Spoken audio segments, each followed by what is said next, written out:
Hello বন্ধুরা, জাপানি ভাষা শিখি চ্যানেলে তোমাদের সবাইকে স্বাগত। আজকে আবার একটা নতুন ভিডিও নিয়ে তোমাদের সামনে চলে এসেছি। আজকে আমাদের টপিক হলো the next 10 alphabets in katakana. জাপানি ভাষার পরবর্তী 10টি বর্ণ বা অক্ষর কাতাকানা লিপিতে। আগের ভিডিওতে আমরা 10টা অক্ষর শিখেছিলাম, সেগুলো হলো কা, কি, কু, কে, কো, সা, শি, সু, সে, সো। আজকে সো এর পর এই যে 10টা অ্যালফাবেট সেগুলোই আমরা দেখে নেব এবং সেগুলো কাতাকানাতে কিভাবে লেখা হয় সেটাই আজকে আমাদের ভিডিওর মূল বিষয়। চলো শুরু করা যাক।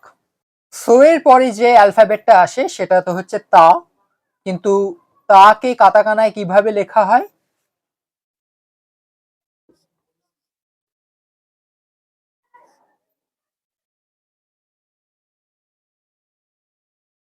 এইটা হলো তা। এরপরে আসে চি। চিকে লেখা হয় এইভাবে, তো এইটা হলো চি। এরপরে আমরা সবাই জানি সু আসে,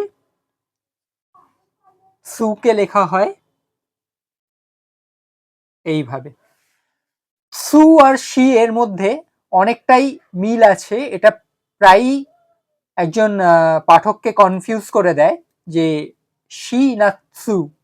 শি আর সু এই দুটোর মধ্যে যদি একটু তোমরা ভালো করে লক্ষ্য করো তাহলে তোমরা এর মধ্যে পার্থক্যটা খুঁজে পাবে। সেই পার্থক্যটা হচ্ছে শি দেখবে এই দুটো স্ট্রোক থাকবে, কিন্তু ওটা নিচের দিক থেকে ক্রমশ ওপরের দিকে উঠছে।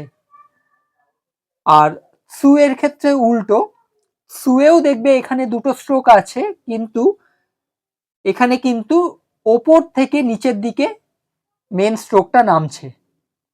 তাহলে এই পার্থক্যটা যদি তোমরা ঠিকঠাকভাবে মাথায় রাখতে পারো তাহলে শি আর সু পড়া নিয়ে তোমাদের কোনো অসুবিধা হবে না। এরপরে চলে এসো তে। তে লেখা হয় এইভাবে এবং এরপরে আসে তো। কাতাকানার তো কিন্তু এরকম। তাহলে পরবর্তী 5টা অক্ষর তা, চিত, সু, তে, তো কাতাকানাতে কিভাবে লেখা হয় আমরা দেখে নিলাম। এবার এর পরের আরো 5টা অক্ষর চলো দেখে নেওয়া যাক। তো এর পরে আসে না। এই না কে কাতাকানায় এইভাবে লেখা হয়। এরপরে আসে নি।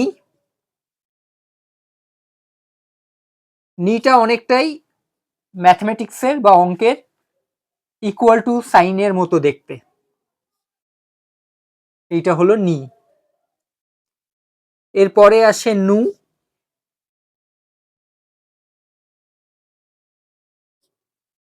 নু লেখা হয় এইভাবে।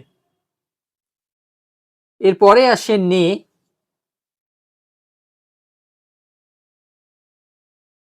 এবং নে কাতাকানাতে এইভাবে লেখা হয়। সবশেষে নো।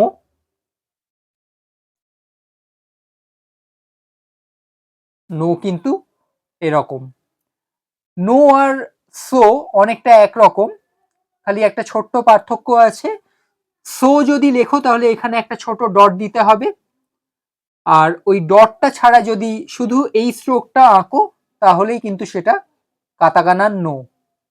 তাহলে আজকের 10টা অক্ষর আমাদের দেখা হয়ে গেল। তা, চিত, সু, তে, তো, না, নি, নু, নে, নো। তো আজকের ভিডিওটা এই পর্যন্তই। ভিডিওটা যদি ভালো লেগে থাকে তাহলে লাইক করো, কমেন্ট করো আর অবশ্যই শেয়ার করে দিও। আর আমার চ্যানেলে যারা নতুন, যারা জাপানি ভাষা শিখতে ইচ্ছুক, তারা আমার চ্যানেলটাকে সাবস্ক্রাইব করে দিও। তাহলে দেখা হচ্ছে পরের ভিডিওতে। ততক্ষণ পর্যন্ত সবাই ভালো থাকো। টাটা।